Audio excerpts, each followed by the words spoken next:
Hey loves, welcome or welcome back to my channel. How are you guys doing today? I hope you guys are doing well. Today guys, I'll be checking out this video from Ben Shapiro and it's titled An Embarrassment for ABC. Vivek Ramaswamy on debate moderators. You guys, I'm super excited for this, and without much ado, let's see what this video is all about. Well, joining us online to discuss this debate is Vivek Ramaswamy. Of course, you know Vivek from his presidential run. He's been on this stage a few times himself. Vivek, welcome to the show. Great to talk to you. Hey, good to see you, man. I have to get your quick take on last night's debate, the 3-on-1 pile-on, the David Muir and Lindsey Davis versus Donald Trump debate. What was your take? So a few things. I mean, I'll call like I see it, right? Did Kamala Harris exceed the already low and purposefully low expectations set for her? Yeah, I think she did. But the media narrative is now magnifying that into something that was very different than what actually happened.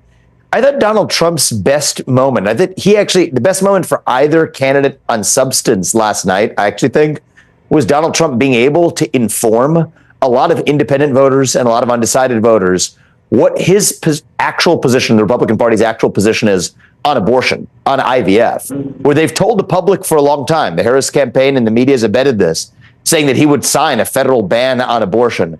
I actually thought that was one of the exchanges where he came out with crystal clarity, and also the fact that he's going to champion IVF.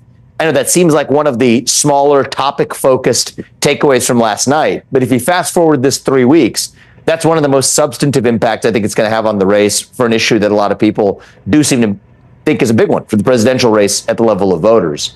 I think the 3-on-1 pile-on was an embarrassment for ABC. I think that David Muir in particular did an awful job of even feigning even-handedness. Often what you see in media bias is you'll see the appearance of feigning balance. I think in David Muir's case, they didn't even try to feign balance with the number of times they fact-checked, I use that in air quotes, fact-checked Donald Trump, but without even attempting to really go after Kamala Harris for her prevarication on a wide range of topics. So that was a bit of a disappointment. Yeah.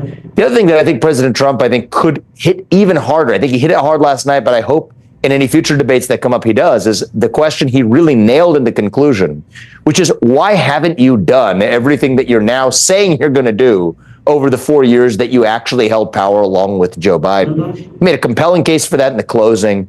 I thought one of his sharpest moments was actually said, when he said, we can end this debate and you can actually go back and sign a bill. And if not sign a bill, take an executive action that would close the border. And in some ways that, in that short moment, highlighted what I think is probably his most powerful argument throughout all of her race to the center. Yeah. She can say what she wants, but her actions speak louder than words. And I think the best moments for him were last night when he actually allowed that theme to come through.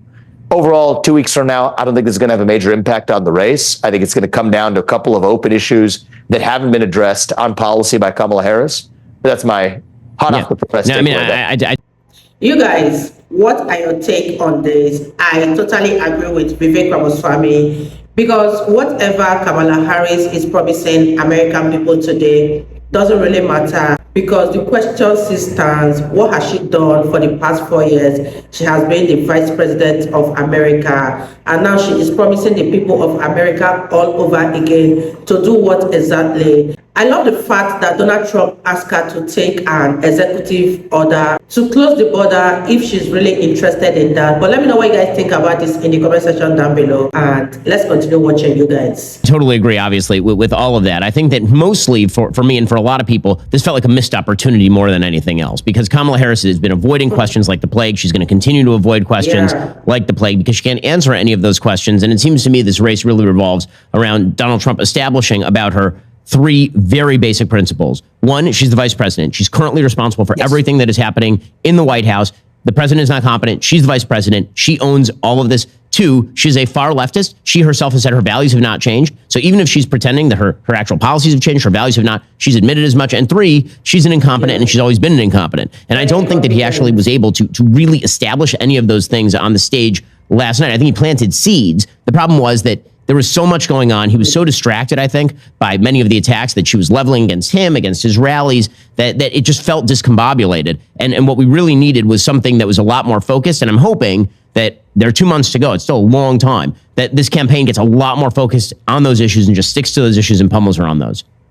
Yeah, and I'm not going to beat a dead horse and complaining about aspects of last night. One hard reality is that would have been a job for the moderators in a format in which they have muted mics.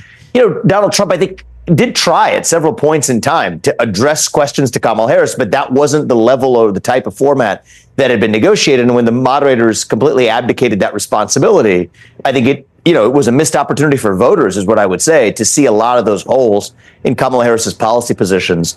I agree with 90% of what you said. The only part I disagree with, you and maybe some others when they've made this claim, is I think calling Kamala Harris a far left Marxist is almost giving her too much credit. It assumes that she's ideological, right? Bernie Sanders is ideological. Okay, you could give somebody, I disagree with his ideology, but he has an ideology.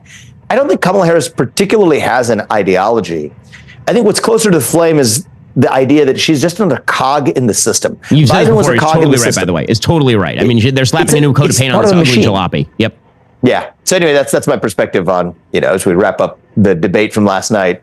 Basic thing is, I think a lot's going to happen in the next 6 weeks, and 2 weeks from now, I think much of that debate's going to be irrelevant, except for, I think, the ability to take the legs out from under the Democrat argument on abortion, which I think was a quiet but underappreciated positive coming out of last night. Well, Vivek Ramaswamy, again, good to talk to you.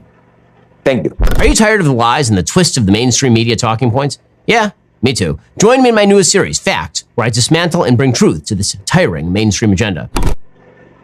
Wow, you guys, that was such an interesting one from Vivek Ramaswamy. I love the way Vivek Ramaswamy talks, because he talks with fact. I really enjoyed every minute of this video. And if you have seen that debate, what do you think? Do you think Kamala Harris did better than Donald Trump? Or you think that Donald Trump absolutely nailed the debate? Leave your thoughts in the comment section down below. I really enjoyed every minute of this video, and I believe you guys also enjoyed watching. If you did enjoy watching, give this video a massive thumbs up, and I will see you all in my next video. Bye guys.